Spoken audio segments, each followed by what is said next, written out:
Ésaïe, chapitre 6. L'année de la mort du roi Osias, je vis le Seigneur assis sur un trône très élevé, et les pans de sa robe remplissaient le temple. Des séraphins se tenaient au-dessus de lui. Ils avaient chacun 6 ailes, 2 dont ils se couvraient la face, 2 dont ils se couvraient les pieds, et 2 dont ils se servaient pour voler. Ils criaient l'un à l'autre, et disaient: Saint, Saint, Saint est l'Éternel des armées. Toute la terre est pleine de sa gloire.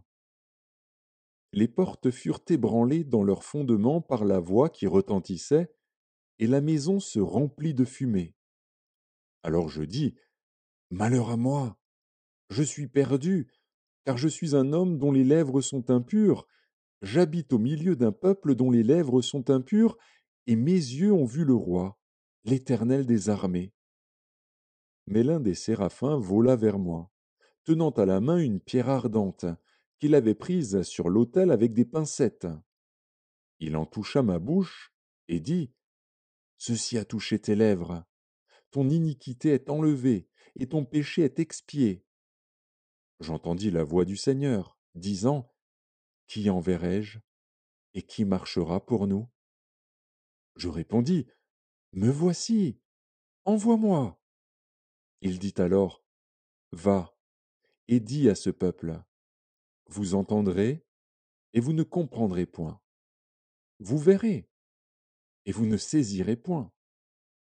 Rends insensible le cœur de ce peuple, endurcis ses oreilles, et bouche-lui les yeux, pour qu'il ne voie point de ses yeux, n'entende point de ses oreilles, ne comprenne point de son cœur, ne se convertisse point et ne soit point guéri.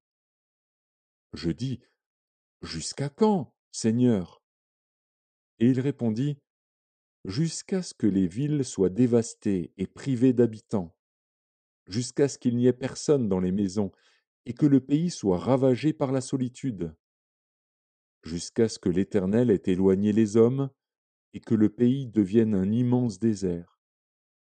Et s'il y reste encore un dixième des habitants, ils seront à leur tour anéantis.